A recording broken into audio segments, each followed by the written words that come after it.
Good evening. Welcome to the Bryan January 23rd City Council meeting. Please join me in the Pledge of the Allegiance.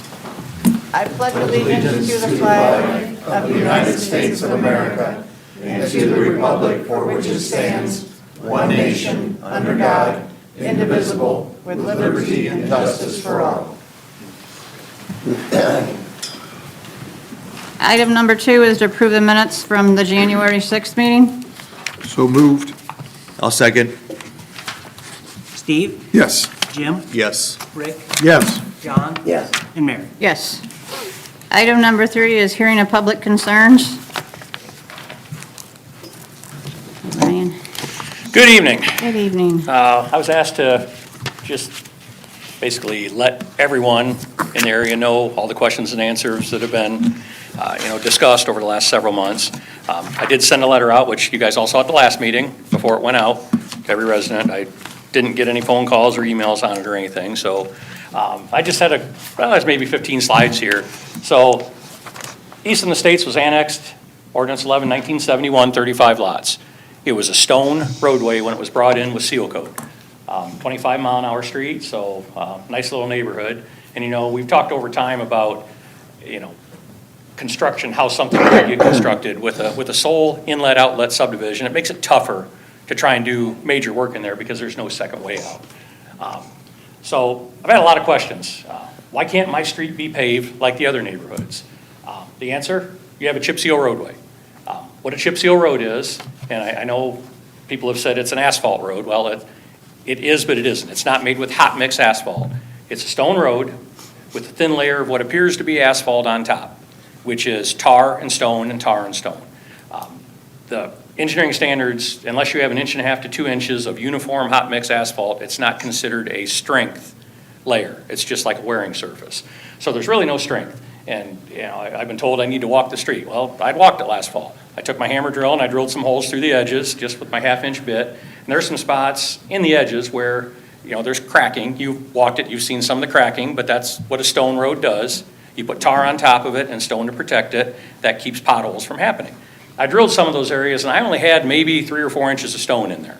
So you can't pave over that. You can't do it. Our standards say 12 inches of stone, 4 inches of asphalt is what's required. And we could put an engineering calculation to it. And on a low traffic area, you could maybe get by with 10 inches of stone with 3.5 inches, but still, we can't just overlay it. So when people say, why can't you pave my neighborhood like the others?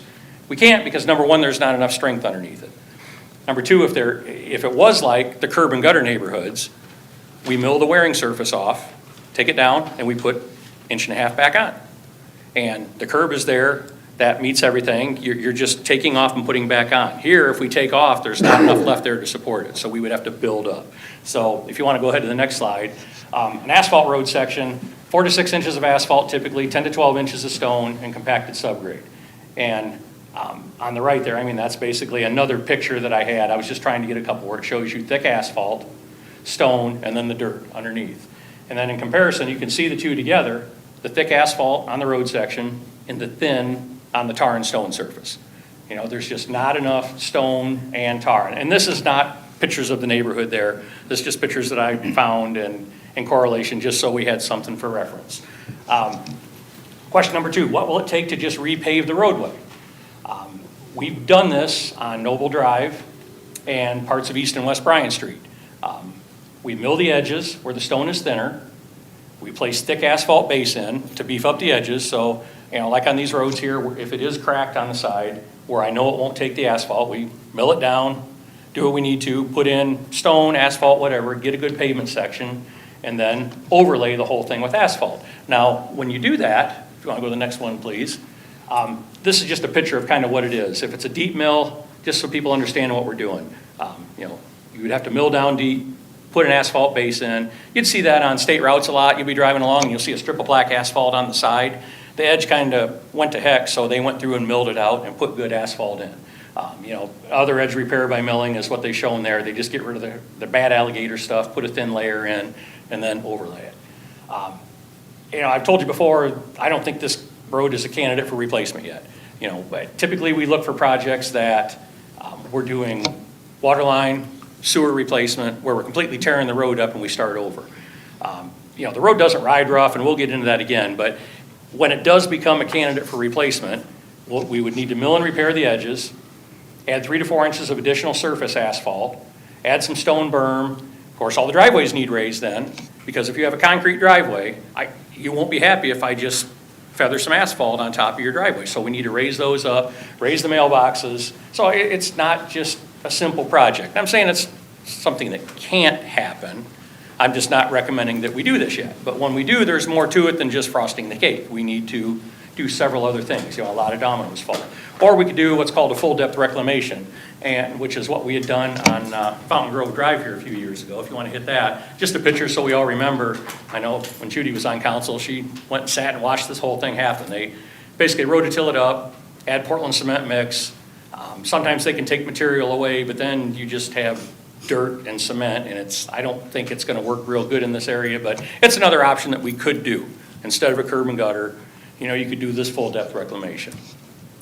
So, there was a lot of conversation last few meetings how the roads went downhill.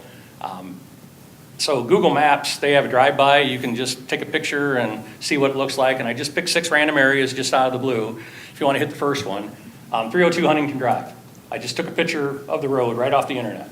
2023 is up on top, 2013 is down below. I mean, there's no major differences there. You can see the edges where the street department looks like they had to put some seal coat in to try and level things up as needed, but I mean, no dramatic change over 10 years. And I've got several other ones. 201 Huntington, same thing. You can see around the radius there in 2023 where they had done some Durapatching in there. And on the right side of the road and as well in 2013, it looks like they had done some as well there because you can see a little bit different stone in there. 198 Huntington, we just picked another spot there. It's the same thing. I can see a trench up past the mailbox. It looks like there's a trench that goes across the road. It was in there in 2013, 2023. Those tend to settle a little. And again, the street department puts a little tar and stone in to level it up and keep the stone road, which is what this is. This is a stone road with chip seal on it. That keeps it intact. South Court, that one has the perception of looking worse, but it's still similar. You can see where the street department has kept up with putting the tar and stone down in certain areas to protect the subbase and keep things going. I got one in Middle Court as well, and it's similar. Again, no major differences in the road other than the perception of you might see a little more stone. And the last one's North Court. I put one on there as well. And it's the same. You can just see where the street department had patched on both sides. So, I mean, my recommendation is still to maintain the roadway as a chip seal road. We've talked about it. You've all driven it. A lot of you have walked it. I mean, there's no major potholes. It's not causing vehicle damage. And for a 25-mile-an-hour street, I think it's sufficient. But, and a simple repave won't last. And you see pictures why a simple repave won't last. But that's kind of a summary of what we talked about and all the questions that people have had. We didn't budget any money for it this year. I don't feel it's a candidate for it. So, I mean, I don't really know what other questions I can answer about this street here because they know why they can't and they know what they're going to do. I mean, I think maybe, Tyson needs to maybe answer some as well if there is something available on maintaining it. But I don't know what else I can add to this presentation for you guys. My observation during this whole thing, I feel like when we started this conversation, I went down Huntington Drive and I took a look at it, and in my opinion, I guess, I'm certainly no road professional, but it appeared to be fine. And has there been patching and things? Absolutely. But it was not potholed, it was not causing a lot of problems. There was a lot of complaining that went on, and I feel in an attempt to appease, we made an attempt to fix the road in a better way. Too late in the year, didn't stick. And We're going to redo it under warranty in July. Basically what we did Right. was we screwed it up. Right. More. So something has to be done. Moving forward, what is the plan?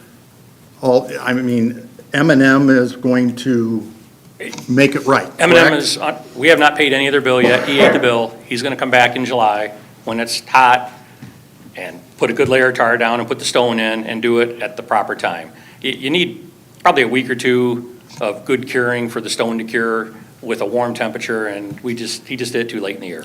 Once it is laid, how long before that really starts to become a solid base? Well, I don't know if it'll ever become a solid base. I mean, It usually, though, becomes more yeah, I mean, solidified. if you do it in July, when it's 100 degrees outside, the road becomes 150, and any loose stones that are there, the proper technique is you put the emulsion down, you spread the tar on it, you roll it in, you wait a couple days to let it cure, and then you broom off what was left, so you don't have a bunch of loose stone in the neighborhood. And Steve and I talked about it, and when I say Steve, I mean M&M Asphalt. You know, he thinks maybe he might have put just a touch too much stone down, and obviously it didn't stick, which didn't help things either. So, you know, he's gonna try and put just a little less stone on to try and appease that, and then the street department will come back within a week or two or whatnot and broom up what's not there. Now, the road behind us here was chip sealed this late in the summer. They ran through, they did the tar, they did the stone, and I mean, all the extra stone just went to the side. They never even came back and broomed it up. So, I mean, D50, it was just chip sealed the last part of the summer, and there's still loose stone out there. You know, and it is what it is. So, you know, and I get it. The county or township probably should have picked up a little more, and we will need to pick up a little bit more. But, you know, that's, like I said, more of a long-term maintenance issue. But to correct it, yes, under warranty, they're gonna come and redo the chip seal. And I think that's where we're gonna stay. You know, Tyson might go before. I don't want to speak for him, but, you know, he may go, and if there's any low spots, he may just Durapatch a little bit before, just if there's something that needs filled up, because, you know, a chip seal doesn't level. It just uniformly covers. So if there is a pothole, you know, and Tyson has been doing it right over the years by doing this Durapatch, because if there is a low spot that's settling, he just builds it up and protects it more. So he's doing what he's supposed to do. Another question, and I'm not supporting or anything, I'm just asking questions. If we were to decide, you know what, we're gonna just go in there and we're gonna improve this road so that it has, you know, a full base on it and everything. You've talked about that because there's no secondary entrance, that would not be feasible. We do that, I say that with a curb and gutter street. If we're just milling the edges, taking 6 foot wide and milling down, taking out, compacting the subgrade, you know, an example that we did in Mary's neighborhood is a test strip. You know, they can go pretty quick through there. You're gonna have a couple days, you're not gonna be able to get to your driveway, but we can probably keep it open in one lane if we're just doing the temporary patching. You know, because they'll come in, it'll take them 3 weeks, probably to get 2 weeks to get through the whole area. I don't know, it depends on what we're at and where we're at, but that's just to get the main road done. Then we'll have to come and raise driveways. If it's an asphalt drive, it's easier. We can taper down, but if it's concrete approach, we need to remove the concrete and pour new in, raise the mailboxes. So, you know, we'd be there, it'd be a 2-month project to get all that done. But would the road be completely closed? No. Okay. No, we would keep it open to vehicular traffic, but there may be a day you're coming home and you get home at night and you can't get in your driveway because the hole's there, you're gonna have to just park along the side and get by. But if construction is inconvenience to everybody, you can't, Rome wasn't built in a day. Right. And the road's not gonna get rebuilt in a day either. So, you know, there has to be some understanding. Okay. That answers my question. Okay. So hearing what you're saying, and even when you initially talked to me about this, your position is asphalt is not the direction to go with this because the road just simply does not have the ability to stabilize it. A thin layer of asphalt over the top will not hold up. The edges will break up. And I talked to Mr. Musser, I think he's out here. You know, we talked about what we could do, and he's like, it ought to hold, but, you know, it's gonna break up at some point in time. And I'm not speaking for you, Brian, but we did have that conversation, and that's about what we said. You know, we said it should make it, but it's gonna break up. It ain't gonna last 20 years. You know, we know that. We have to do more remediation on that. So just a simple repave, I don't wanna, waste tax dollars is not the right word. I don't wanna misspend tax dollars repaving a road that I know is gonna break up. What is the average lifespan when you, 16 to 20 years on a repave. in your and based upon your knowledge and experience? It's gonna start cracking in a couple years if we just overlay it. And we'll have big chunks of asphalt coming up in 5, 6, 7 years. It'll just keep alligatoring. Because where the alligator cracks are along the side where you and I both, we don't walk together, but where you see that, if you just put an inch or two asphalt on, it's just gonna come right back up because it's just weak underneath. It's like a sponge underneath. And asphalt is flexible pavement. It does flex. But You have what's called elastic deformation and plastic deformation. Elastic springs up. You only get so many elastic springs until it turns to plastic and it doesn't come back up. So, you only get a certain life cycle out of asphalt, and that's, if it's only car traffic that weighs 4,000 pounds, it'd last a lot longer, but you get an Amazon truck, a fire truck, a garbage truck, you get heavier trucks. When we design pavement, we design for what's called easels. And an easel is like an equivalent axle, I want to say semi-loading is the proper terminology for it. We design a road for a certain number of easels, which is a certain number of passes that a semi will take over it. So like Johnson Drive, when we engineered that, there's 12 inches of stone and 8 inches of asphalt on that. Because you're going to have truck traffic, you're going to have more heavier easels. So like one semi pass is the same, I'm just going to grab a number out of thin air of like 20 cars. 20 cars will do the same damage as one semi, and maybe it's more, I don't know what the number is, but I'd have to look at my book in there. But like residential streets, we do 12 inches of stone and 4 inches of asphalt. So we added a whole bunch of extra asphalt to give it extra strength on Johnson Drive because of the pavement life cycle. High Street here has probably 10, 12 inches of asphalt in it with stone underneath it. When we repaved that, we milled it all. We looked for bad spots. If there were bad spots, and of course, you drive the underpass, we had some repair work done there, and we just paved that 7, 8 years ago. Well, the concrete underneath it flexed, moved, broke. We had to tear it out, remove it, patch it in, we had to do maintenance on it. So, but that's slightly different. That's like 4 inches of asphalt on concrete, but still, it's designed for truckloads. So the concern becomes, though, is that if we do go this route, one, it won't last. The 16 to 20 years that is the bar that you try to set. Is it possible then that the situation gets worse than it currently is now? Yeah, and that's why I don't even want to entertain just paving it without doing extra remediation. There's absolutely no way. I would not recommend that, and if you guys told me we want you to pave it, I would stand here and argue with you that I don't want to waste the money. Just to pave it. Just to overlay it. Is there any water or sewer projects in the area? No, see, that's another thing we're going to talk about. I'm going to ask permission to bid Blakesley Drive to redo that street. That's been on my dry erase board for 10 years. It's got a big W after it. And it was going to be a joint project between the city and Bryan Municipal Utilities. We do a lot of them together where, we'll bid one big project, they'll do the water, we'll do the sewer. It saves them money because they don't need to do road repair, and we can rebuild the road. And that's what the majority of our new streets that we put in. When I say new streets, when we rehab a neighborhood, it's because we did a sewer project. We did a water project. Parkview a couple years ago, same thing. New water, new sewer down it. So in Huntington, North Middle, and South Court, I think it's AC water line out there.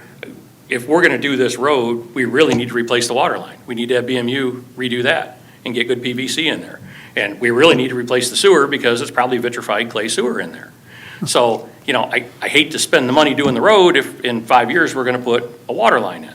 So, what we need to do is we need to start looking at with the other utilities on what, when, and where and try and get a plan. And again, it took us 10 years to get Blakesley done. They finally got tired of waiting. We couldn't get grant funds for it. It wasn't a low to moderate income area, just like this is not a low to moderate. So I can't get critical infrastructure like we did on Lynn Street.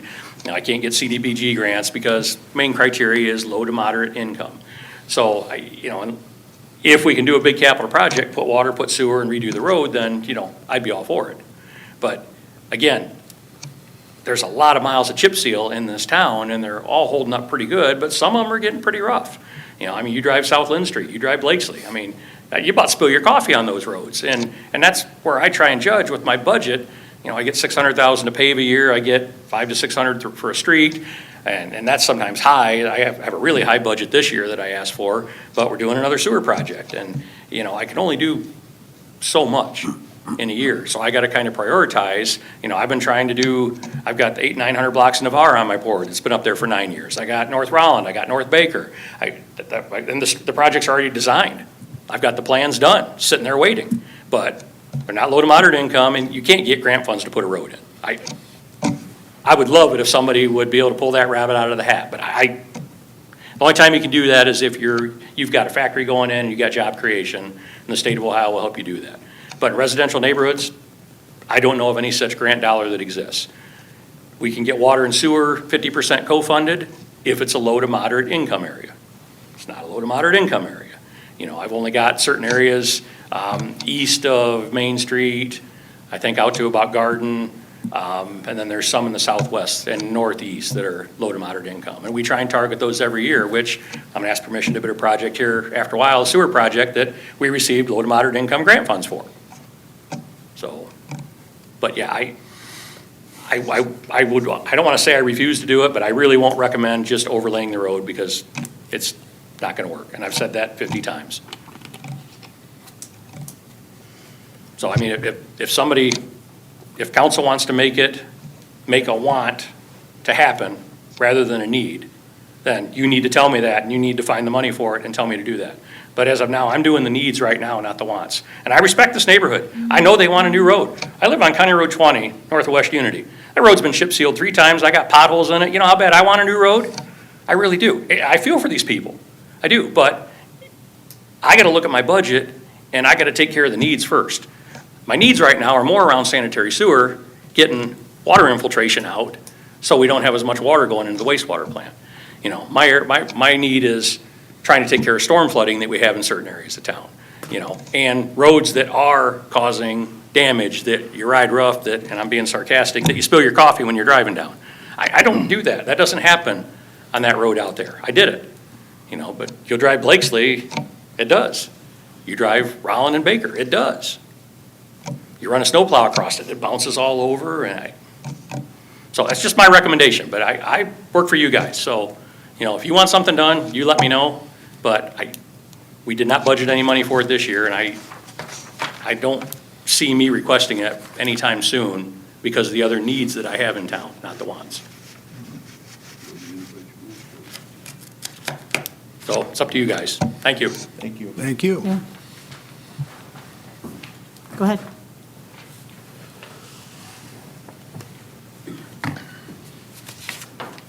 If you have your copy of the January 3rd letter in front of you, if you'll go to the 3rd paragraph from the bottom, the last sentence is, "This roadway has never," all caps, "been milled or repaved with hot mix asphalt, just chip and seal and Durapatch spot treatment of areas with tar and stone." I'm sorry, The- where are you at? He's on the Fourth The paragraph. Fourth paragraph, okay. Okay. Okay, again, never in caps.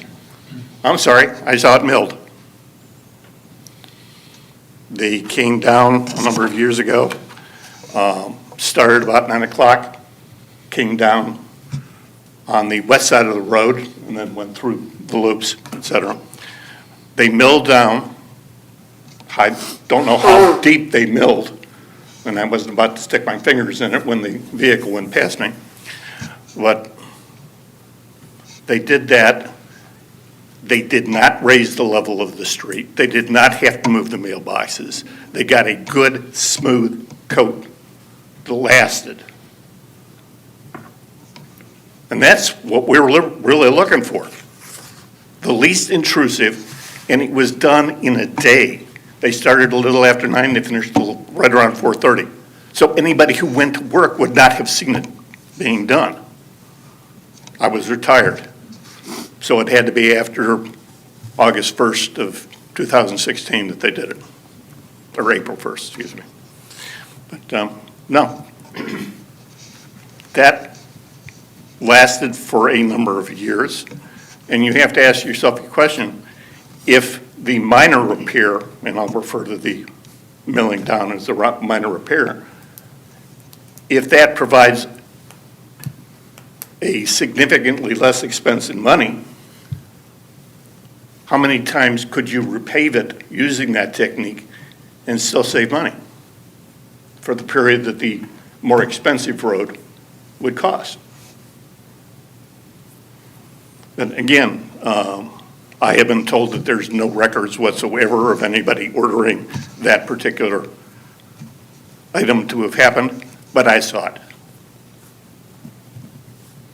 And considering that I've got a master's degree in forensic chemistry, worked in the Pittsburgh Crime Lab, and did crime scene work, my opinions and my reports have been accepted at both the state and federal level. I know what I'm looking at, and I'm accurate with what I see.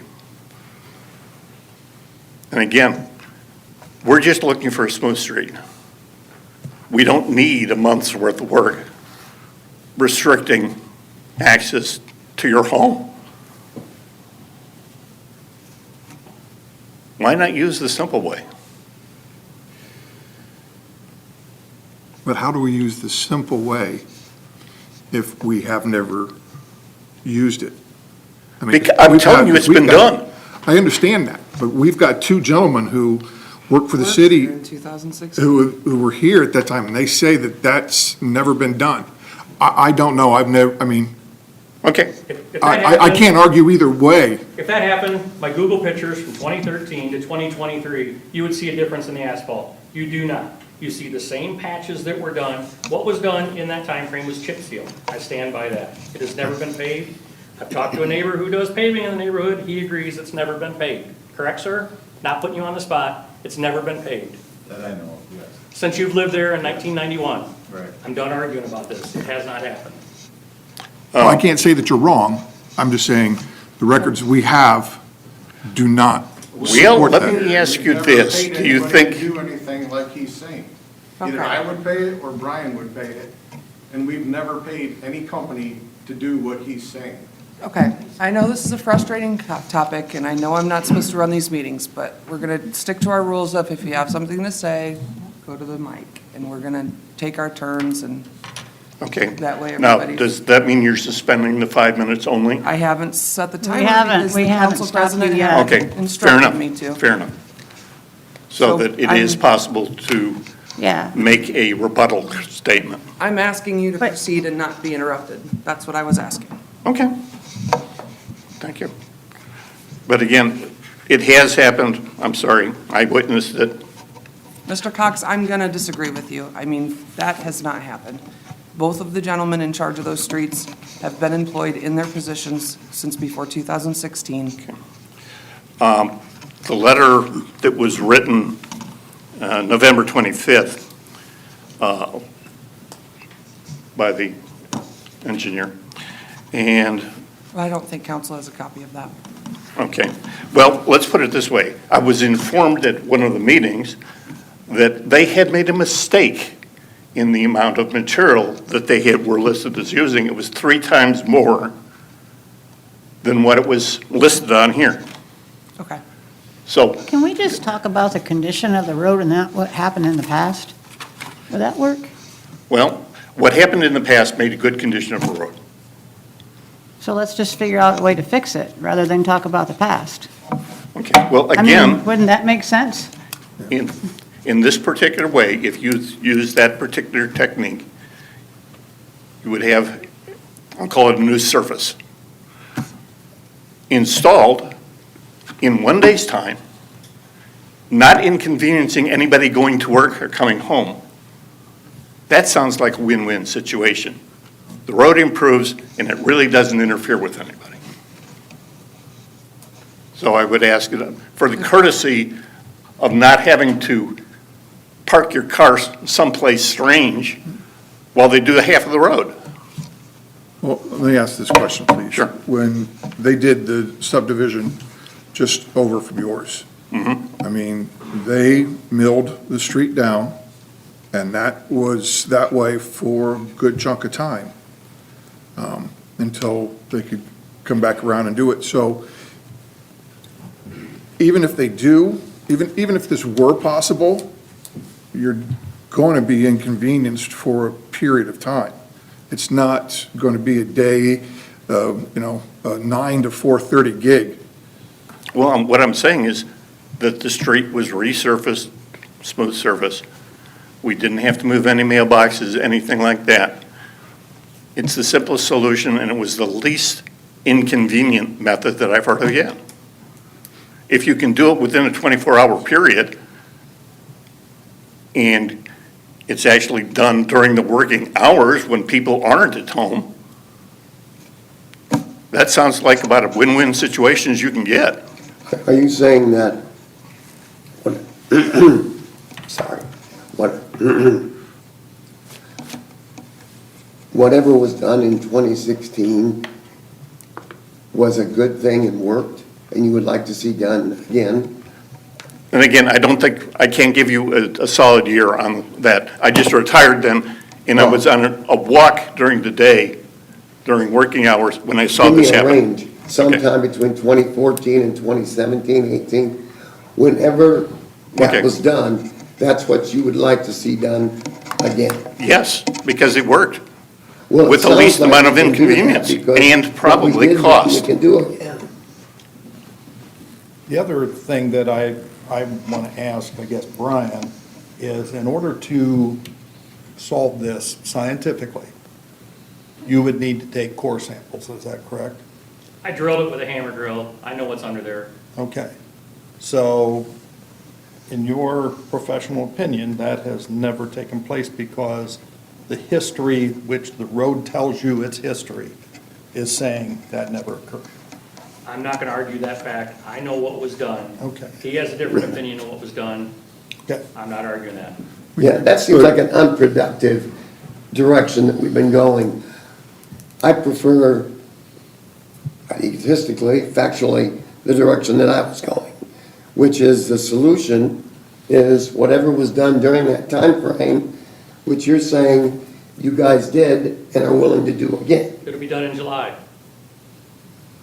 To me, That's it, yeah. that's it. And I guess my point And then we was can hear that from is the what- folks if that's not satisfactory in July. You know, that was the Then come worst back. repaving job I've ever seen. We can argue with you on that. No, Yeah, I'm not gonna no one's argue arguing that. that. It was screwed up. Yeah, big time. So, again, I'll let somebody else talk. Sure. Thank you. Thank you.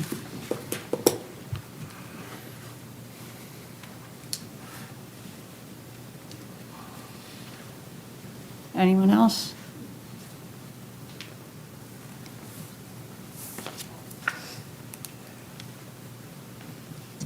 Hi, I'm Dr. Julia Thompson from 211 Huntington Drive. Thank you, that was very educational. That answered a lot of my questions. I appreciate that. Excuse me.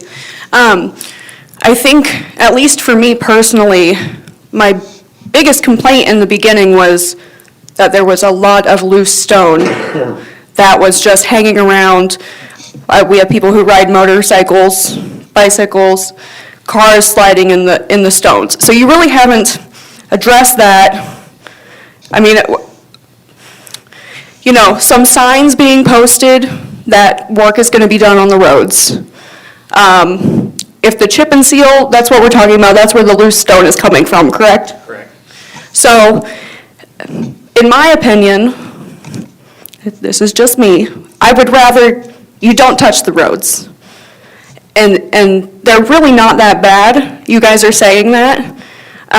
Either if we can more quickly clean up the loose stone, have some kind of warning that the loose stone is going to be put down, or there's going to be work done on the roads, or just not do it and let the road wear and tear until we can have the funds and the time frame and the necessary requirements to do a full, you know, pavement, whatever, to make them really nice and stable. That would be my suggestion, because I feel like we're kind of getting off topic of what the original complaint was, which is not that me personally, not that I want the roads redone, I just don't want all that loose stone hanging around for people who, like my fiance, who drive motorcycles and are sliding when they leave the driveway, or the kids in the street.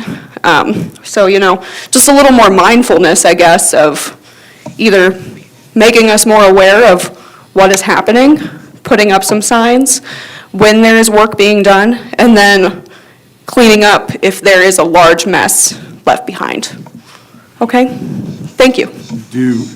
Correct me if I'm wrong, did we not go through, and, because you've already said there was way too much gravel put down in the first place. Yeah. Didn't we go through and vacuum up the excess gravel several times, but then the weather changed and has made that not possible any longer? We went through there twice. Okay? Which is, Are you going to go back through in the spring and then before they do it in July? Yes. which is great. And I also want to say, so this is not the first time that this happened, like this last August, when you guys did this chip and seal and there was all this excess stone. It's now happened 2 years in a row where, I mean, that's when this complaint started. You guys keep referencing this one time where this excess stone got placed down. But this is our second year coming to talk about this, where there was an original complaint like the year before about the roads being too stony. So, yeah, and I appreciate you guys coming out and cleaning up the stone, but there's still, you know. Still a problem. Still a problem, still some left there, and I guess just, signage would be nice when stuff is being put down or something like that. I have a question about the excess stone. Is it also because of the chap, Bryan and Tyson, that there's not enough traffic to push it down? I'm just asking that question, because I know on a country road, you go, there's a lot of stone, and then with all the traffic, it goes down. Is that the It was done too same? late in the year, the asphalt didn't, the tar didn't bond, it didn't cure. What she's referring to the year before is when Tyson did the Dura patching. He puts tar down in the spots. It was just spots here and there. It wasn't the Yeah. whole road, correct? It was just splashes here. I'm not an expert, but I just remember there being a lot of stone everywhere, and that's when this had started. So he doesn't, the Durapatcher doesn't have control over the volume of stone as easily that they put on. They put tar down, they put enough stone on it to cover the tar up so it don't track up. And then if it doesn't cure, they go back and clean it up. But they usually wait a week or two, just so most of the tar gets worked in. So maybe we just need to look at it a couple days sooner. I don't know. But yeah, she's referring to Durapatch spot work that was done 2 years ago. Here and there. Okay. Thank you. And thank you guys. Thank you. Thank you. Sure. anytime. Yep, come on up. Hello, Hi. Hello. I'm Jenny Horn. I live at 1816 South Court. And thank you, that was educational. I not by any stretch know anything about roads. Question, though, I just wanted to ask, and probably it's more directed to Bryan, and I don't know who Tyson is. Tyson's right behind Bryan, he's Gentleman our behind. street commissioner. Thank you. Now I know who you are, face with a name. Question, I know there's been a conversation about to get curbs in there eventually. Maybe someday, who knows? But I wanted to ask, and I think I know the answer, with the street, that you said there's not enough, and I don't know the term, Stone, subbase. subbase or whatever. I know that there's not curbs out, and it's more of a paved road on Center Street out by Wesley United Methodist Church, the Betts baseball field on South Street. Can you address that, why that's more paved? That was a former state route. Both of them? All of Center Street was a state route. Okay, So that used to be State Route 2 back in the day. Okay. So that's got the same pavement structure that High Street, Main Street, similar. okay. That's why I was curious about that. Yeah, and that's not a chip seal road. That actually Correct. has, Correct, we'll say that's- 6, 8 inches asphalt in it. I don't know, we've cut it. I'll bet there's 6, 8 inches in there, I'd say, on top of a lot of stone. Okay. So And for the record, I was not on city council when that was done. No, he wasn't. Just a disclosure statement. It was so long No ago that I conflict was, of interest. that I was on the Gotcha. Planning and Zoning Commission back then. It was There a you long go. time. Thank you. Anyone else?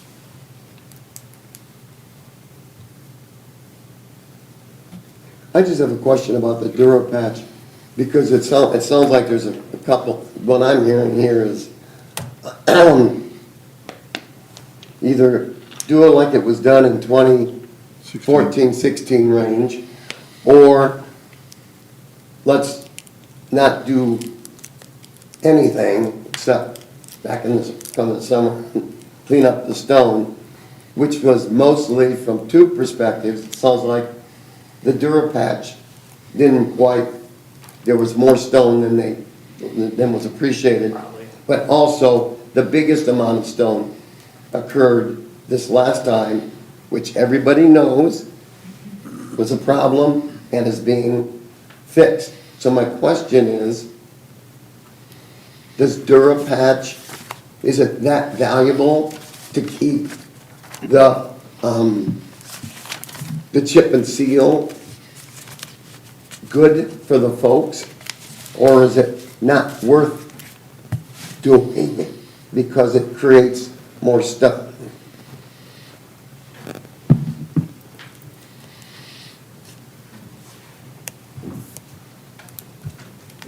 The chip seal doesn't last as long as asphalt. And we can't put chip seal in every 2 or 3 years. It's a 10 to 12 year cycle with chip Okay. seal. Okay. So in the meantime, in between the years that it gets You chip do the sealed, Durapatch. we maintain it with the Durapatcher. And you think that is, and I want, Dr. Lady, you think, because I don't know, you think or know that that is valuable to keep the chip and seal? It's worth the potential loose stone to do the Durapatch? Yes, and to we don't maintain it? have to do it every year. Okay. It's every probably 2 or 3 years in between chip seal. When you do it, the other suggestion I thought I heard, I did hear, that I think is very valuable, is some notification. Do we have like a sign that says, in a day or two, we're gonna come through and do some? We have loose stone signs, and before we do it ever again, we'll put loose stone signs at the entrance. go. Which she did ask a year ago. I was out of town when Moore's chip sealed. Oh, I see. I knew that the signs needed to be out there. I But didn't no, tell but- anybody, Yeah, and I was Okay. out of town when they did it. And it was a last minute. When I deal. got back, Yeah. it was done. Then there was stone everywhere, and we so I like started the cleaning it sign up. idea, I think that's good. You've answered my question about the Durapatch, it sounds like it is valuable to do every couple of years. And we use that machine on asphalt streets. Okay. Okay, It's- I'm good. It's either that or cold mix, which cold mix doesn't stay anywhere anymore because they took all the good stuff out of it to make it safe for the environment. And it's pretty much black painted stone that will stay there for a day or two, and then the hole's back again. The Durapatch will stay. Well, the reason we held this meeting was to have that interaction, because I felt as though over the last 2 years, we were passing like ships in the night. Questions were being asked here, they were being answered. Then later, we heard the same questions coming up. So I appreciate everyone who came out and who has come out. And we will see in July if we rectify the issue and have the chip and seal actually adhere, notify via the sign, and see how that goes. If that's a problem after that, I think we need to hear that then as well. Curious question for Tyson and Bryan, because I've heard this comment about notification. Do we, not just with this neighborhood, but with any neighborhood, any type of project of this nature, do we go send just like a little postcard mailer? Do we put something on a door? Is there anything where we let a neighborhood know that we're coming in to do something? And day-to-day spot maintenance, no. All right, If I'm day-to-day doing a spot long-term maintenance. project, like if we pave a street, we're gonna mill and pave, or we got a sewer project coming up here in April, we're gonna start. We'll mail letters, we're gonna have a pre-construction meeting next week, we'll know the time frame. We'll let the residents know. When we did the Horton Heights, that $3 million sewer project, we sent everybody a letter and let them know. But day-to-day maintenance, he'd be chasing his tail all day. Absolutely, I understand that. But if we know when M&M's going to come in July to do it, we can at Just tell least, him he has to give me a week's notice. yeah, we can at least let the folks in those We'll four put the streets signs know. I'm sorry, I didn't We'll hear put you. the signs up days before they are Okay. supposed to be here to do it. And in the springtime, you're gonna go in and start sweeping? Is that the game plan? Again, we'll sweep it Okay. again. I mean, we've Perfect. went through there twice with our Okay. sweeper and got Okay. everything we could then, but the more traffic drives on it, the more stone breaks off and loosens up, and Okay. here we are.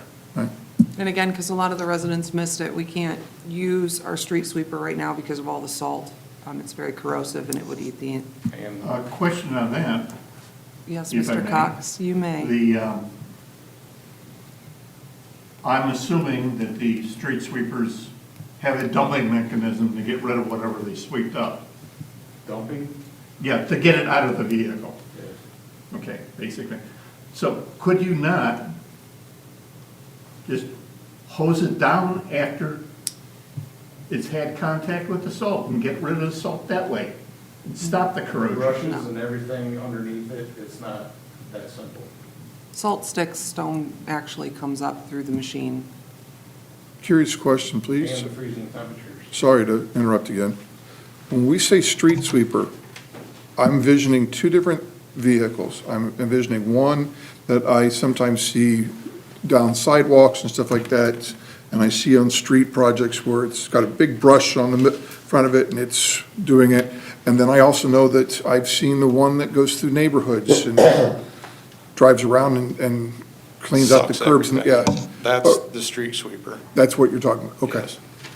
It has brushes kind of on the interior and. Yeah. It's not like a big brush on the front you're talking about. Okay. I wasn't sure when we said street sweeper, exactly what machinery we were talking about. Thank you. So basically, we're basically on hold with this until July, right? Correct?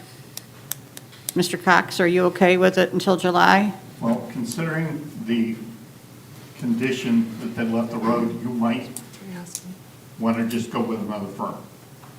Well, that was Because under that was a warranty. horrendous job. We actually had standing waves of gravel up at the top of Huntington Drive. And that is a safety problem. So you're asking us to go to a different contractor rather than the contractor that we used? Is that what you're saying? Because honestly, I can't hear you. Yes,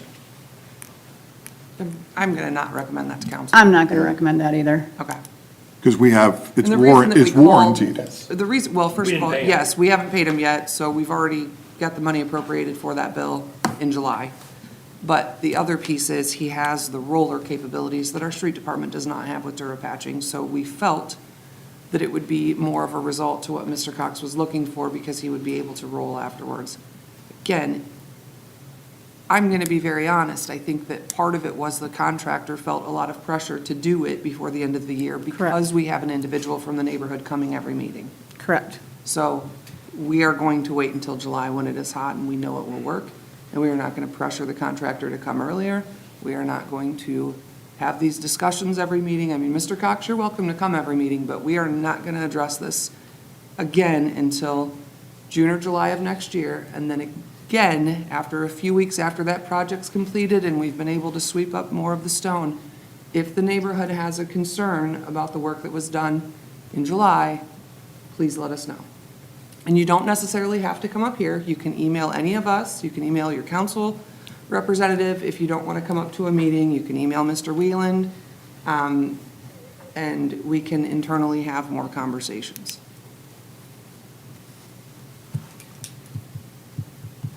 Does anybody else in the neighborhood have any other questions or comments? No. Come on up. Come on up.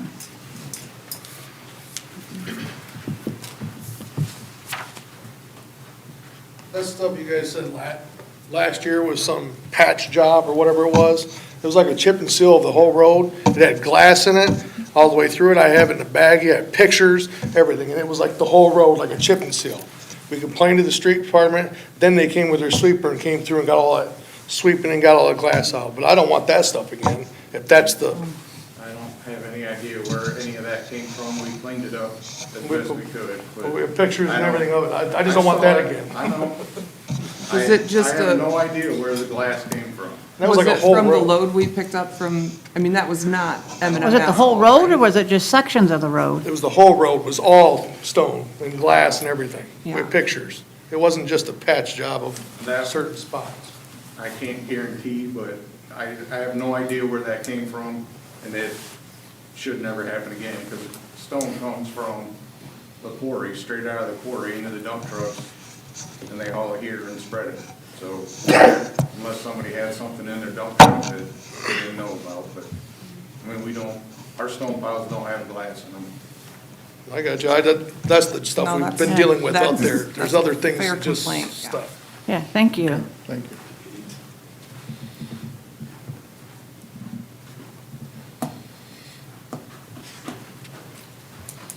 Anybody else?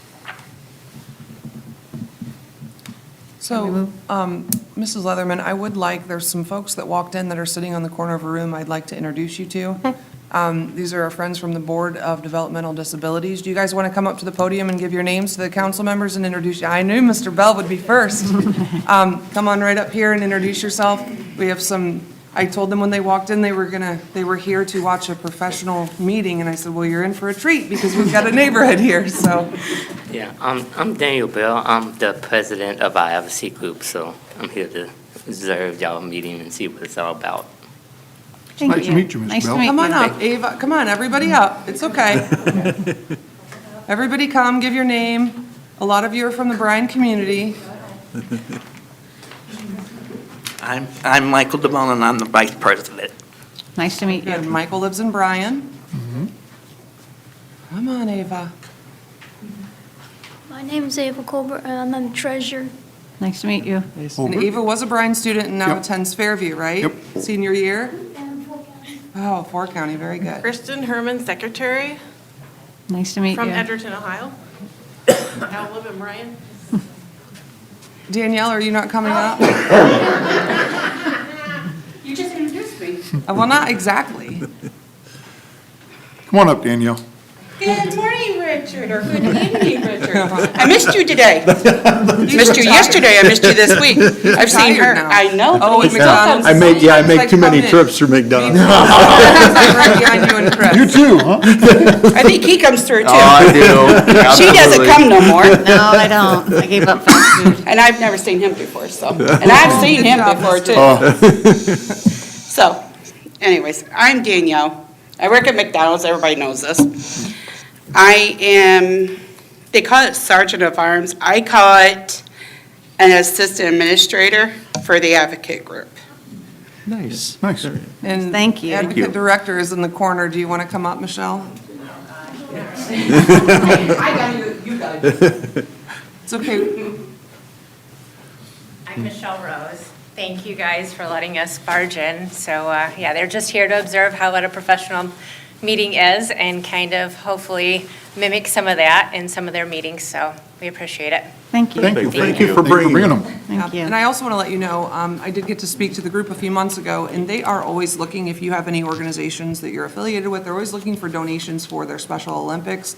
They have to fundraise and fund those trips themselves, and they've got more athletes that they could send if they had the dollars. So, is that right, Mr. Bell? Yes. So you can contact anyone at the Board of DD, Michelle, any of these group here if you have anybody that would like to donate to that cause.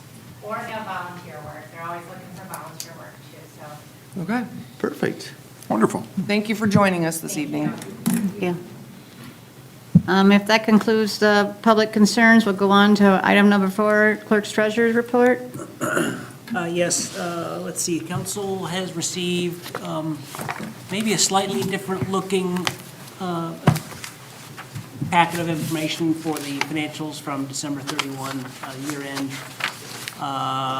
In December is when our new financial software went into place, and so some of the processors are a little bit different. What was handed out might look a little bit different, but information is basically the same.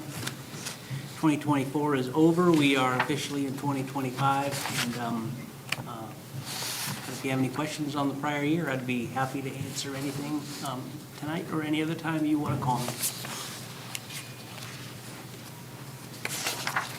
Thank you for this. We need a motion. We need a motion. Oh, I'll motion to approve. I'll second. Jim? Yes. Steve? Yes. John? Yes. Rick? Yes. And Mary? Yes. Item number 5 is a resolution. John, please number and read. Resolution number 2, 2025. A resolution to accept a $37,300 donation from sponsors to the Parks and Recreation Department for the Fountain City Amphitheater. Good evening. Preparations are underway for year 5 at the Fountain City Amphitheater.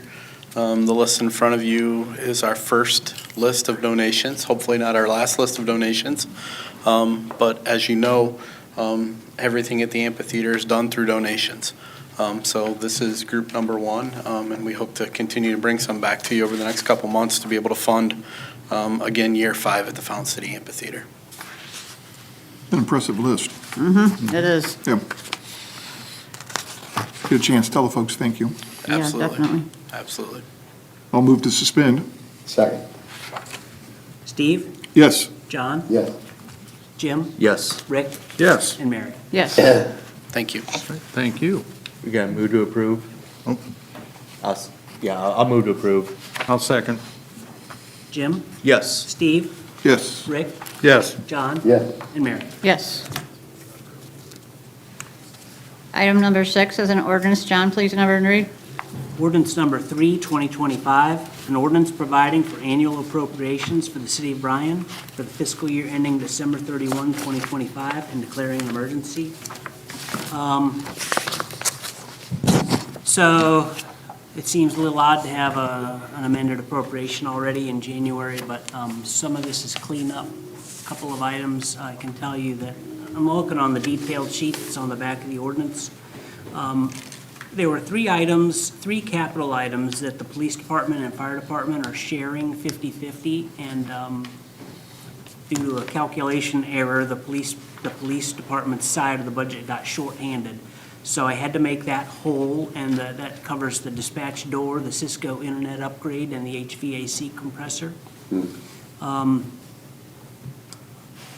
Fire department had the full amount of funding, police department had half the amount. I could explain why at another time, but it was a little complicated. Then there's a couple of, we received some donated funds for canine supplies. Of course, the $37,300 that we just talked about for the amphitheater, that needs to be appropriated. And we $4,900 that we received in police training reimbursement from the state of Ohio. And then the last big item on here is a $35,712 item. That is the current probation grant. It's a 2-year grant. It runs out this year at June 30th. And what we did, we closed 2024. We determined the balance that's left in that grant, and now I'm asking to appropriate the full balance to the penny that's left in the grant so that Kylie can do everything she needs and can do with that money before June 30th. Okay. And that should be everything that's in the ordinance. Do you have any reason to believe that the tax revenues will be any significantly increased or decreased this year? I was gonna ask that before we moved the motion, but it's still appropriate. Our projections in 2025 were modest. I can't remember the number off the top of my head. I don't know if we projected it at flat, but of course, we've been up the last 2 years. Current year descended, the stuff I handed out to you is up 6.8% for 2024. Right. And I think 2025 is approximately flat, but I don't want to double check those numbers, Okay. Mr. Betts. So you don't think it's gonna be another 5 to 6% increase? Or is that what you consider to be flat? I'm sorry. No, I think we take a conservative approach. It could be 5 or 6%. I Okay. mean, we're really, I don't know what the number's going to be. Sure. We can be hopeful that things are going to continue. We have a good economy and things are going to keep going. Right. The talk for the last 2 years is we were going to fall into a recession any day. That has not happened. Right. No one's talking about that now. So, I would remain optimistic that the numbers will come in higher than what we projected in the budget, but we'll see. That's okay too. Thank you. Yep. Well, I'll move to suspend. Second. Jim? Yes. John? Yes. Rick? Yes. Steve? Yes. And Mary? Yes.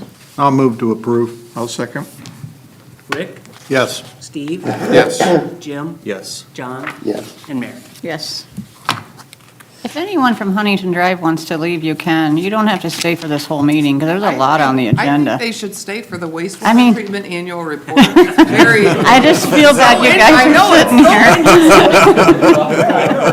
I mean, You're welcome to stay if you want, but no, I think it's very interesting, Mr. Musser. It's very interesting, Mr. Musser. I bet it is. Yeah. It really, Wes does, honestly, you do a great job, Wes. I'm not picking on you. You should. Look, the front row's gonna stay in line, so it's okay. And you guys, if you want to move over here so you don't have a post in your way, you can do that. Sorry. No, that's fine. Item number 7 is an ordinance. John, please number and read.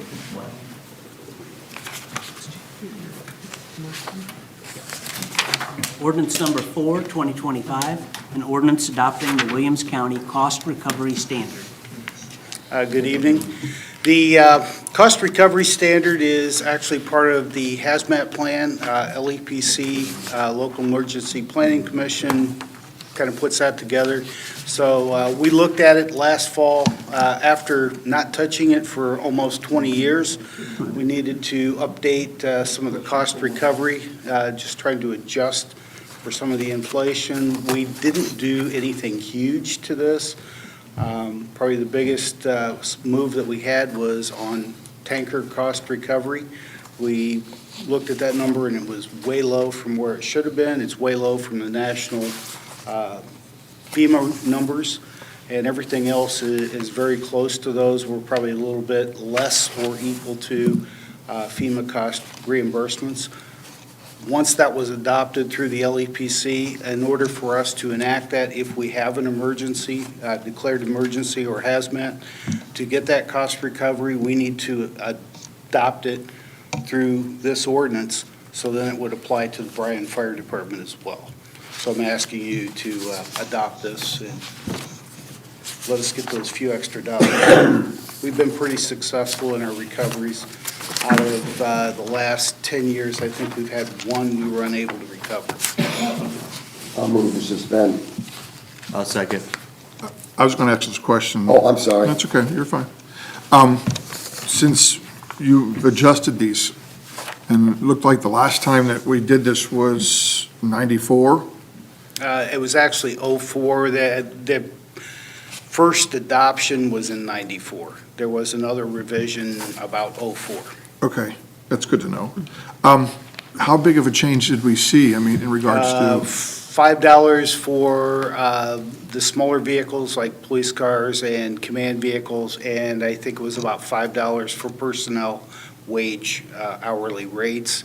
The tanker, I think we actually went from like a $75 to $125, I believe that's in there. That was the bigger one. The rest, I would just, $10 or $20 an hour is what we're looking at for some of the apparatus. So it's not a huge increase, and again, it's in line with some of those cost increase we've seen with maintenance, and no way are we going to replace vehicles on hazmat recovery, but at least we can cover the fuel and the maintenance cost that we have when these vehicles are out. That's the hope. Well, I'll move to approve. So we We've got have a No. suspension. Oh, sorry, we didn't vote on that, sorry, I interrupted you, so it's my fault. sorry. John, Yeah, Jim, Yes. Rick, Yes. Steve, Yes, and Mary. Yes. and now, move to approve. Second. Steve, Yes. Rick, Yes. Jim, Yes. John, yes. and Mary. Yes. Thank You just go to 9, so he doesn't have to keep jumping back and forth, or no? Item number 8 is a resolution. Please number and read. Resolution number 3, 2025, a resolution authorizing the sale of city-owned personal property by internet auction through GovDeals. Council, this is an annual request. We have been using GovDeals for the last 3 years and are requesting the ability to sell personal property as well on this website with the same terms and conditions we've asked for from the beginning of our inception in the program. So this is a preemptive thing versus, Yes. Okay. Annually, we ask you to allow us to sell our items on GovDeals. Have we had a lot of success with that? We actually have. Good. I think all the departments are using that for their used vehicles and some other equipment, and it's been very successful. I'll move to suspend. and I'll second. Rick, Yes. Steve, Yes. Jim, Yes. John, Yeah, and Mary. Yes. move to approve. Second. John, Yes, Jim, Yes. Rick, Yes. Steve, Yes. and Mary. Yes. Item number 9 is a resolution. John, please number and read. Resolution number 4, 2025, a resolution authorizing the fire chief of the city of Bryan to apply for grants for the city of Bryan Fire Department. Yeah, Mr. Betts, I just needed my exercise, so that's it's okay. fine. Make sure he gets his steps in every day. Get his thoughts together. This is our annual list of grants that we hope to apply for this year, and hopefully we'll have some success. I'll move to suspend. I'll second. Steve, Yes. Jim, Yes. Rick, Yes. John, Yes, and Mary. Yes. I'll move to approve. second. Rick, Yes. John, Yes, Jim, Yes. Steve, Yes. and Mary. Yes. Thank you. Good luck. Item number 10 is a resolution. John, please number and read. Resolution number 5, 2025, a resolution authorizing the Director of Parks and Recreation for the city of Bryan to apply for a NatureWorks grant issued through the Ohio Department of Natural Resources. Similar to the chief, this is a grant that we would like to apply for. It will be done, probably used, if successful, at the Lincoln Park project. NatureWorks is something that we used to apply for quite often. Haven't applied for it in almost 13 years. That has a lot to do with the value of our NatureWorks for Williams County. So this year, we would like to put an application in and see if we can't be successful and get the money back here to Bryan. Well, I'll move to suspend. I'll second. Jim, Yes. Steve, Yes. Rick, Yes. John, yes, and Mary. Yes. move to approve. I'll second. John, Yes, Rick, Yes. Jim, Yes. Steve, Yes. and Mary. Yes. Thank you. Thank Good you. luck. Thank you. Item number 11 is a resolution. John, please number and read. Resolution number 6, 2025, a resolution authorizing Carrie Schlade as delegate and Richard Long as alternate to represent the city of Bryan as a member of the Board of Directors of the Ohio Municipal Electric Association in 2025. Council, the BPA group voted at their last meeting to appoint Richard Long as the alternate. I am the delegate on this OMEA board and have been since I became mayor in 2018, but also am elected as an individual, not just the community, to their executive committee of 3. So I would request that you allow both of us to serve on this board. I do want to kind of make a note, because John, you were probably at the meeting, but when they discussed this the first time at BPA, Dick made a comment that I don't go to the meeting and he likes to go. What he was referring to was the American Public Power Association trip that they take to like New Orleans or Miami, sometime in June, very close to Day in the Park and Jubilee. And I don't go to that one because I don't have a board meeting for OMEA that week, and I feel it's important to stay back in Bryan because we have all these things. But every other OMEA meeting I attend. And in fact, they're bi-monthly for me on that executive committee. So I just wanted to make a point that my attendance is in perfect alignment for what we need for the board, but there is one time a year I don't go, and there's not a board meeting that week. It's just a conference that they go to, and I stay back in Bryan. Fair enough? Fair enough. I'll move Fair to enough. suspend. Okay. I'll second. Jim, Yes. Steve, Yes. Rick, Yes. John, yes, and Mary. Yes. Move to approve. second, Rick, Yes. John, yes. Jim, Yes. Steve, Yes. and Mary. Yes. Before we proceed, can I say something real quick? When I first attended a council meeting many a year ago, probably 10 or so, I came in and I didn't know what the devil was going on. You're suspending what? You're doing what? Why are you doing all this voting? In a nutshell, what we do is we look at the agenda and determine if what is being brought up is something that we can suspend the rules. That's what suspension is. We're suspending the rules. What are the rules? The rules are that at a public meeting, that you can have 3 readings. Many, not most, of what is brought up doesn't need 3 readings. Who makes that determination? We do. We don't have to suspend, we can have 3 readings. Everyone has their own criteria. Generally speaking, mine is impact on the community. Good example. Waste. When we were talking about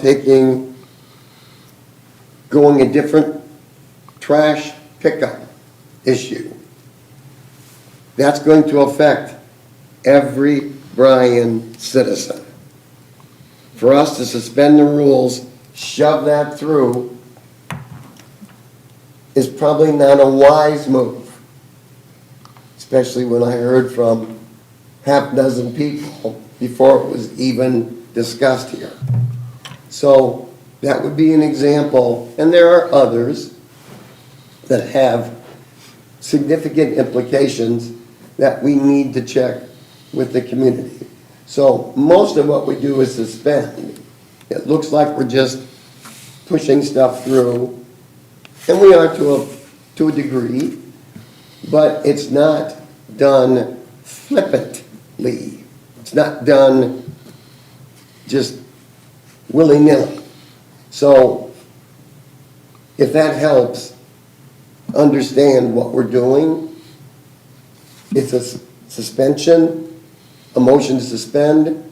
I don't have to agree to that. I can vote no, Steve can vote no, Mary votes no. It's not suspended. We believe it's something that ought to go through 3 readings so the public can have more input. Does that make sense? Yeah. Perfect. Thank you for your time, and thank you. Item number 12 is a resolution. John, will you please number and read? Well, it's worth noting that this agenda is extremely long. There rarely have. Resolution number 7, 2025, resolution authorizing the city engineer of the city of Bryan, Williams County, Ohio, to the following grants: Ohio Public Works Commission, Community Development Block Grant, and Small Cities through the Ohio Department of Transportation, and others for the city of Bryan, Williams County, Ohio, as necessary. Yearly thing, and just a side note, last year I was successful in $275,000 OPWC for East Mulberry Water Line, $175,000 for the South Walnut Sanitary Sewer, which we're going to be requesting to bid here in a little bit. And we did receive, I think it's around $500,000 from ODOT on North Main Street to replace the concrete that's in front of the Ford dealer there where it's cracking. That'll unfortunately be a 2026 project, not a 2025 project based on their funding, but just to let you know that when I do ask to get grants, I try to be successful. So I would request you suspend the rules and allow me to continue to do this. I'll move to suspend. Second. Steve? Yes. John? Yes. Jim? Yes. Rick? Yes. And Mary? Yes. Move to approve? I'll second. Rick? Yes. Jim? Yes. Steve? Yes. John? Yes. And Mary? Yes. Perfect example, right? Perfect example. How many people in the city of Bryan want to have input onto him applying for grants that are going to help everybody?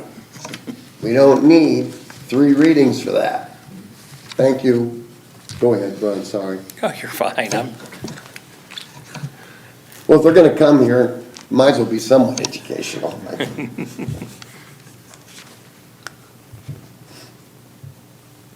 Mary, we're on. Where are we at now? 13, I'm sorry. We had the motion to pass. I think we're good. Okay, so we're on item number 13 was a Yes. resolution? Yes. Thank you. Whew. Resolution number 8, 2025, a resolution authorizing the clerk treasurer to advertise for bids for the project known as 2025 asphalt program. Budgeted line item, I'm estimating around $650,000. We are going to utilize some funds from the permissive tax, which is a different fund, not necessarily 0.5% dollars. That's some of the gas tax money that we have. I actually have two funds available to me, one from the city, one from the county. I may ask for the county engineer to use some of his money because he told me we have over $500,000 in that fund. So he likes to see larger through streets done. So one of them that we're doing is portions of Center Street that are actually at the 18-year threshold of 16 to 18 years since we've done them. And that's just from where do we got here? I need my glasses. From Downing to Town Line, except where we did the widening. So in that area, it's at their end of the life cycle. So we're doing that. We're doing portions of South Lynn, portions of West South from Portland to Markey, and we've got some others in, I guess, what we'll call Peters Edition. We try and break it up in quarters or fifths of town and try and do a different quarter every year. So we're generally in the southwest this year. Around $650,000 we'll spend. So I would actually like you to suspend the rules and approve this. If we can get the bids out sooner, we can award them in March and maybe get a better price, and we can fit in a better contractor schedule. Timing is another issue. I move to suspend. I'll second. Sean, Yes. Rick, Yes. Jim, Yes. Steve, Yes, and Mary. Yes. And I'll move to approve. and I'll second. Jim, Yes. Steve, Yes. Rick, Yes. John, Yes. and Mary. Yes. Item number 14 is a resolution. John, please number and read. Resolution number 9, 2025, a resolution authorizing the clerk treasurer to advertise for bids for the project known as 2025 Pavement Marking Program. That was a $120,000 bid last year. I anticipate slightly higher than that based on cost increase. No real urgency, but it's the same we do every year, so I request you suspend the rules, and we can go ahead and bid that one as well. I'll move to suspend. I'll second. Steve, Yes. Jim, Yes. Rick, Yes. John, Yes. and Mary. Yes. Move to approve? Second. Rick, Yes. John, Yes. Jim, Yes. Steve, Yes. and Mary. Yes. Item number 15 is a resolution. Please number and read, John. Resolution number 10, 2025, a resolution authorizing the clerk treasurer to advertise for bids for the project known as 2025 Street Improvement of Blakesley Avenue. In excess of $500,000. We slightly touched on this earlier in my presentation. We had hoped to do a joint project with utilities and our office, but they went ahead and put the water line in themselves last year, did it with their own forces, so it's time for me to redo the road. We are going to replace storm sewer and repair some sanitary sewer and do some underground and completely rebuild the road, tear it out, start over, put new curb and gutter in, lower the road substantially. It's been on my list for 10 years, actually more. I have a 10-year plan, and it's taken me 15 years about to get through it, and this is one of them. So I would request you suspend the rules and authorize me to bid this. Now this, I think we're going to start end of July, Ben? Where's he at? Dominic? Left, all right. We have to work around the baseball season, so we've got a narrow time window that they need to construct this. So I want to get it out for bids now, so we can award it in March, knowing they have a 4-week window, 5-week window to do it. I'll move to suspend. I'll second. Jim, Yes. Steve, Yes. Rick, Yes. John, Yes. and Mary. Yes. Move to approve? Second. Rick, Yes. John, Yes. Jim, Yes. Steve, Yes. and Mary. Yes. I knew we'd been talking about Blakesley for a long time. Long time. Yeah. And it's really bad right now with the patch from the water. Really bad.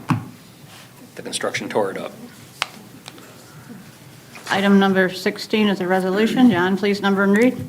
Resolution number 11, 2025, a resolution authorizing the clerk treasurer to advertise for bids for the project known as 2025 South Walnut Area Sanitary Sewer Improvements. $425,000. This is in the alley between South Main and Walnut. We're actually going to start down by Circle K, head straight north a couple blocks. We're going to skip a block that we did under emergency a few years ago and go a little farther. About a $425,000 estimate. I was successful in receiving $175,000 of Ohio Public Works. That'll cover 42% of the project cost, up to $175,000 of their share. So we'll make sure the project's big enough that we can utilize all those funds. This, although no urgency on it. I do want to advertise for bids now, but you will not see an award on this project until after the 4th of July. With Ohio Public Works, you may recall, we are notified we have the project, we have a project number assigned, we're allowed to bid, we're not allowed to award until the mayor has executed the contract with Ohio Public Works. That comes out in their next budget cycle, but they urge us to bid it now to get a good number, get good pricing on it, and we just have to, even though the law says we need to award the project within 30 days, we note in these bid specs that it will not be awarded for 120 days, and that's acceptable as long as we notify. So I would request you suspend the rules and allow me to advertise for bids. Is this the kind of project that you were referencing earlier that helps Wes out in terms of wastewater? Yeah, it'll reduce infiltration. We're taking an old clay sanitary sewer main, and that is like a farm tile that sucks water in, and we're replacing it. And on top of this, the alleys will get repaved too. Does it help with the pressure for fire? No, No, okay, completely wastewater, where your right. toilet water goes. That's all we're doing. all right, thanks. Yeah, And how far absolutely. down- How far down are you going on this? We're starting at Circle K and going, I think, north to Perry, and then we skip a block, and then we've got another block to go. Okay. We'd already done a block in there. I think we've done the block south of Perry to Hamilton, I think, already. We didn't do the one north. I'd have to look at my map again, Okay. but it's 2/3 of the area. I'll move to suspend. I'll second. Jim, Yes. Steve, Yes. Rick, Yes. John, Yes, and Mary. Yes. move to approve. Second. John, Yeah, Rick, Yes. Jim, Yes. Steve, Yes. and Mary. Yes. Thank you. Thank you. Thank you. Item number 17 is police dependence fund. Evening, Chief. Good evening, Chief. Yes, so you should have my recommendation for the council or the committee members in front of you. This is one of those committees that we need, but we hopefully we never have to meet or utilize, so that's all I have on that. it's an approval, right? Yeah, so I'll move to approve. I'll second. John, Yes, Steve, Yes. Jim, Yes. Rick, Yes. and Mary. Yes. Thank you. Thank you. Thanks, Chief. Item number Can I ask one 18 is question? 2 I'm building sorry. permits. Can I ask one question? Oh, Is yeah. it the same list that is the current board? Or is it changed? No. Okay, thanks, that's all I needed. Number 18 is numbered building permits too. 2 building permits, if you want to act on them both together, that's fine. One of them is Arby's Restaurant Group. They're doing an interior remodel, $250,000. And the other one is it's a permit for the city of Bryan at the former JA building. We are doing a remodel to assist the health department with a location. So, and that construction cost was $74,000. with their new location? No, No, So their location, they're going to, so they have WIC customers, they have people that need diaper bags in here. Our security has built oh, out that this is report. that, okay. So they may eventually build out on Bruno Carty Way, but Yeah. for the temporary, we're moving them out. Once Fort County moved to the old Farmers and Merchants that vacated the Union Street building that we own, we've agreed to move them there. They needed some temporary walls put in. So these et cetera. improved upgrades are needed for the WIC program, and they will be expanded office hours. helpful Yeah. for future occupancy for others in case WIC does. Right. We're putting the walls back in, the Fort County took out, Yeah. Okay. Way if to that go, makes Fort sense. County. Weren't you in charge of that? No comment. I wasn't at that time. Okay. But yeah, so I think the long-term plan is, even if they do build a new office, I think WIC will still remain here, because our, And Our if they agreement, don't, our- we'll find space and we'll find something for it. Yeah, correct, but their WIC hours wasn't, it didn't work out very well with the building security requirements that we had here, to have a security officer present when they needed to be open. 8:30 to 4:30 was not cognizant for them very well, so it's simpler to allow them to have a different location for WIC. well, even if we eventually would want to sell, it would be an improvement. that would Absolutely. help. Yep. So, Yep. I'm good. And the health department in this has also agreed to pay for the flooring. too. Correct. So they've Ooh. got some skin in the Yeah. game as well. Yeah. We're doing new walls, we're adding new walls, new ceiling, lighting, obviously, and then their flooring, we were just gonna put carpet tiles down, but they wanted a different type of flooring, so they're taking care of that on their own. Well, then I would move to approve, Absolutely. 2 building permits. both of them. Yeah, thank you. Second vote. Steve, Yes. John, Yes. Jim, Yes. Rick, Yes. and Mary. Yes. Up next is the annual reports for the police department and for the water department. I'm actually, you can sit for just a second, just a second. I'm going to turn the gavel over to Rick. I had a personal crisis today, and I've been doing very well at holding it together. You have. But I really need to go break down and take care of All that right, problem. I will So, John, take I care will of get it. with you tomorrow to sign everything. I'll pop in and get that taken care of, but I'll sign these before I go. Well, thank you, Mary.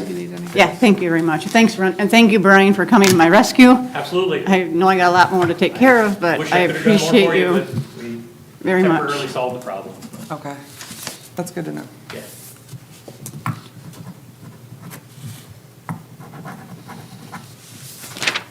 Thank you, Rick. With that, looks like it's time for the wastewater report. Wes? Yeah, I don't want to hear about water right now. I was gonna say, Not any kind of water. No, Not wastewater water. Yeah, at least it wasn't wastewater. there you go. That's a win. Good evening, council. Good evening. All right, 2024. I'm sorry I was waiting. Oh, that's all right. That's the overview. I've updated it this year. It's a little bit dark. I might have to hunt up something better for next year. But usually I'll give you the overview so you can kind of see where plant equipment's at there. This is an updated one. The one that I've been using didn't have a few pieces on there. So in any case, I'll see if I can come up with something better. On my computer, it looked fine. It looks So- fine on my computer too, Wes. Okay. So 2024 operational notes, we put through a total flow of 519.521 million gallons for the year. That's down a reasonable amount from 2023, which was 550.113 million gallons. That kind of ties into what Bryan was talking about earlier, repairing the sewers. It's hard to quantify how much of that is weather pattern changes versus the fixing of the sewer. But it is fair to say that the majority of that decrease that you can see is from the work that the engineering department's doing for us. So we're definitely getting some payback there. A savings in flow through the plant is a savings to the city of Bryan. It's expandable space that we aren't using to treat rainwater. So for industry and residential growth, like that's a good thing for the investment that Bryan's making for us. We had a daily average flow of 1.42 million gallons per day. 2023 was 1.513 million gallons a day, so you can see that same type of reduction there. To give you a little background, before Bryan really started digging into the sewer upgrades and rehabs here in town, we averaged, it was over 2 million gallons a day. So that's a significant reduction. That includes getting the sump pumps out of the sewers as they were at the time. And that was one of the very first things that was accomplished by the engineering department, was to go around. I'm sure everybody remembers that. So you can see it in the daily flows that these little things are incremental, but they add up to a lot over time. 1.526 million gallons of digested Class B solids were watered out there, thermally dried, and what we were left with was 204 tons, 0.133 tons of Class A biosolids. 2023, 2.122 million gallons run through the operation, and the loading was 266.615 tons of Class A material. So there's a little reduction there. That, in general, is an indication that industries mostly are just running a little bit cleaner. There's not as much loss of product leaving their facilities, so that's good for us. Treatment efficiencies, suspended solids, 96.7 removal rate. Carbonaceous biochemical oxygen demand, which is a measurement of the strength of the wastewater that comes in, the pollution strength of it, We removed 98.2 of that. Ammonia nitrogen, which is one of the nutrient values that go to Lake Erie that contribute to some of the issues that are going on there. We have a good removal rate of 98.7. Phosphorus, which is the big one that goes to the lake that causes the algae blooms, 93.1% removal rate. And the cost of treatment per gallon for the water that passes through is 0.4 cents per gallon. So it's a decent number. The place operates pretty well, and I know I say that every year, but it continues, and with you allowing us to do the upgrades that we're doing there, we'll keep that ball rolling. So usually every year, I just kind of show you what the guys are doing out there, some of the repairs and upgrades that we do. This year, we actually had a surprise failure of a pump out at Greystone Pump Station. So you can see which pump's new there. That station was put in, I believe, in 1996. So we had a kind of a rare failure there. The outer casing of the pump broke, and that's just a really uncommon thing. We're not completely sure what happened there, but these are the guys dropping in the new one. Next, please. No, you're fine. Screw pump number 3, upper bearing replacement. This is another wear item that we have to put in every so many years. These machines run 24/7 out there in all weather conditions. And this equipment it's out in the weather, and no matter how well you take care of it, eventually water gets into the system and just starts wearing things down. So this was the year for that particular pump. The big project that we had this year was the dewatering system replacement. I'm sure you all remember going through that. This is Irving demolition crew in there taking down the old structure. We had centrifuges up above there on that upper mezzanine floor. We had to tear that down. You can kind of see the reinforcement that is put into the kind of things we build, which explains in some ways why things are so expensive to get done when you're talking about an operation like this. The cut in the floor, they had to do some replumbing work, and there was also foundations for the new equipment. You can see the contractor there dropping in a little bit of the piping. There was considerably more there, but this picture captured right at the beginning as they were getting started. They're forming up the rebar for the foundation for the new dewatering equipment, pouring the concrete, and last but not least, that's the new dewatering system that's in there, which is working very well for us. It's definitely met all of the claims of the manufacturer. So far, so good. We're happy with it, and we feel it was a good purchase and a good project. With that being said, I'm gonna let the chief No, bring you're it going on to take home. questions. Well, they have no There's no questions. questions. Do you have any questions? New. You're doing an excellent job. See, mine are. Thanks, Wes. Thanks, Wes. Thank you, Wes, appreciate it. Are you trying to set a record for a long? I have not put any of you on a time limit.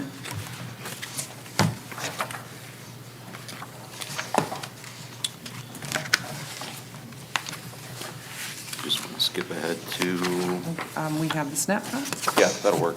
Okay. Okay, so this year we had 274 car crashes that were investigated, 385 traffic citations, the 316 traffic warnings, and the calls for service were 6,969. Ooh, skipped a page, I apologize. Quite a few personnel changes. We had 3 full-time officers that were hired in July, 3 auxiliary officers, 2 full-time dispatchers. We had 1 full-time dispatcher retire, and 2 resignations of full-time officers, 1 full-time dispatcher, and 1 part-time dispatcher. Bike patrol, we are currently with 3 certified officers on bike patrol.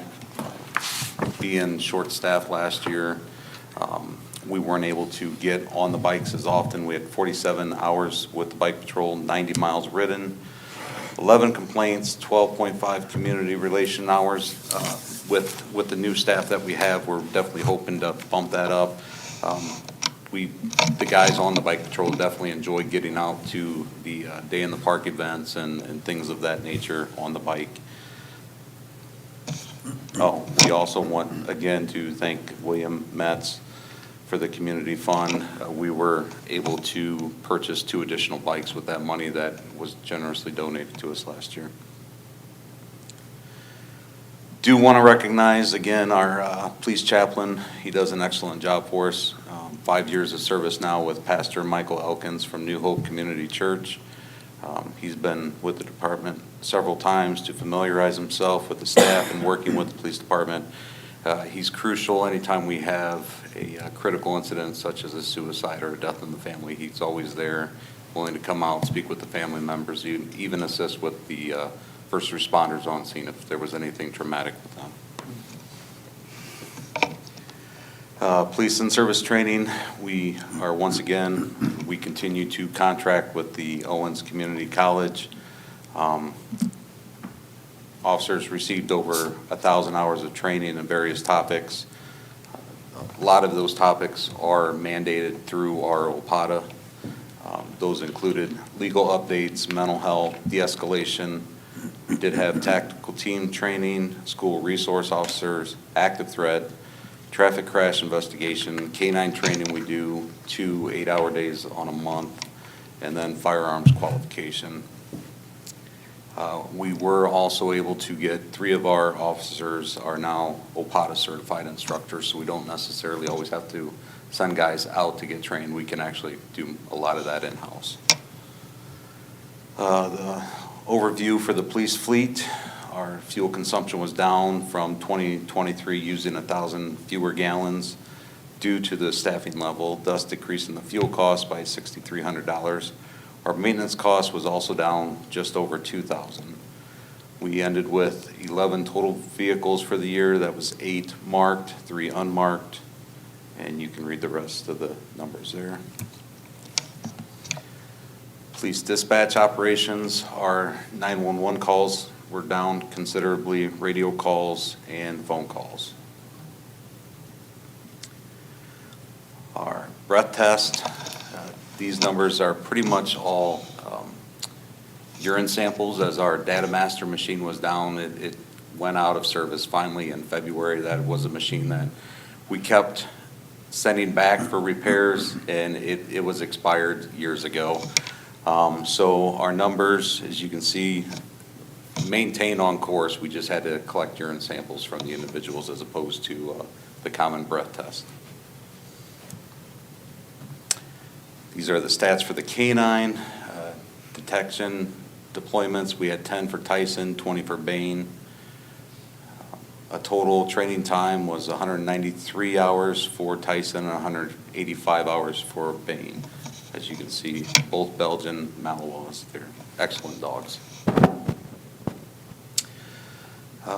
The funding that we are provided for the FOJ, a lot of that goes to the man unit.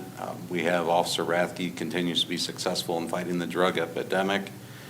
Williams County handled 99 of the 367 cases through the man unit. Patrolman Rathke was a primary officer in 98 cases and was the assisting officer in 45 other cases with various agencies.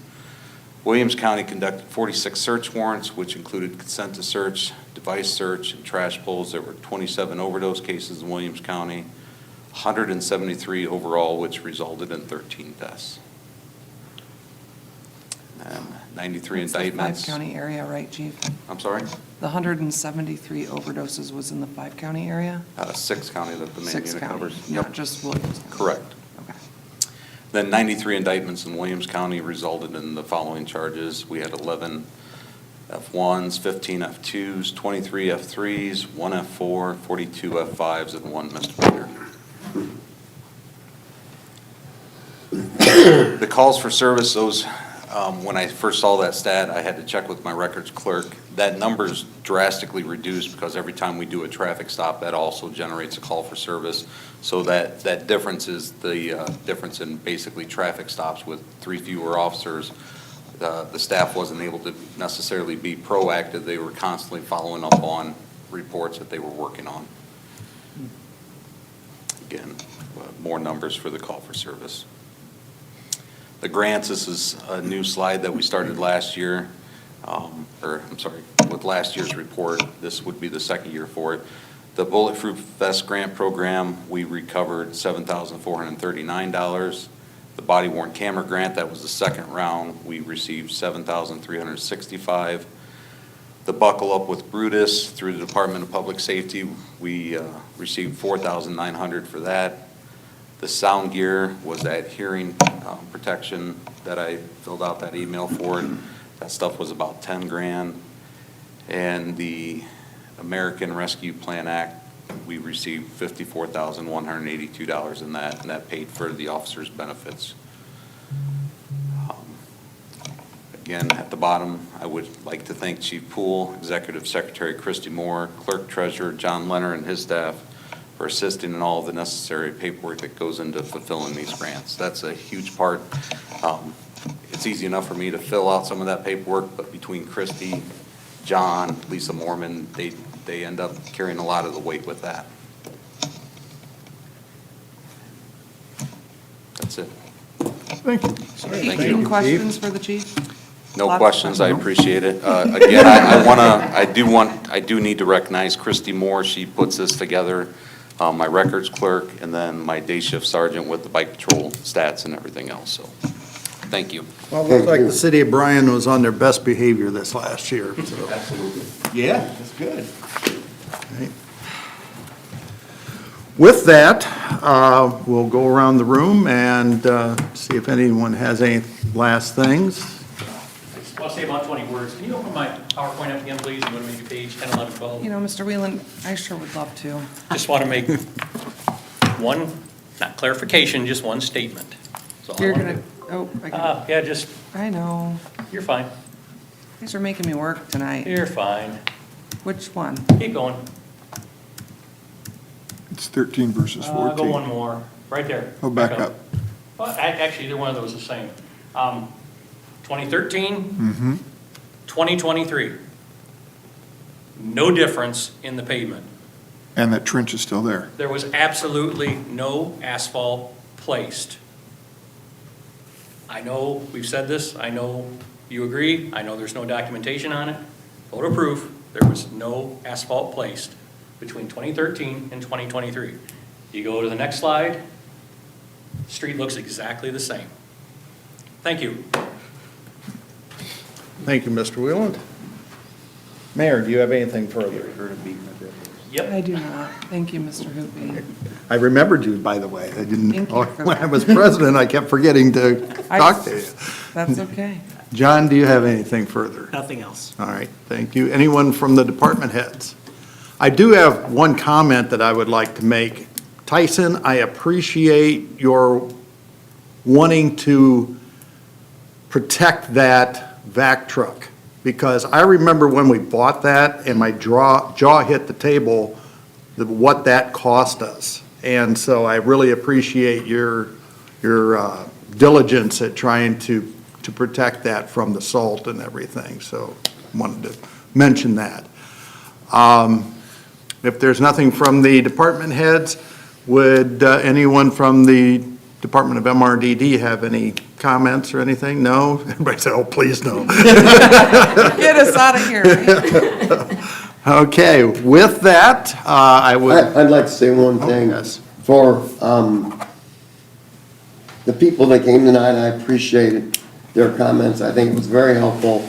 I want to especially give appreciation to Bryan for putting the information together, because that's what made it easier for people to understand. It is irrelevant to go back and talk about what was or wasn't done. Mm-hmm. The issue is, what are we going to do going forward? We have a plan. We're going forward. Thank you, Tyson. Thanks to all the department heads for going for grants. It's Absolutely. very important for the city, and we do appreciate you. That's it, thank you. Okay, thank you, Mr. Betts. I'll move to adjourn. Okay, I'll second. John, Yes. Steve, Yes. Jim, Yes. and Ray.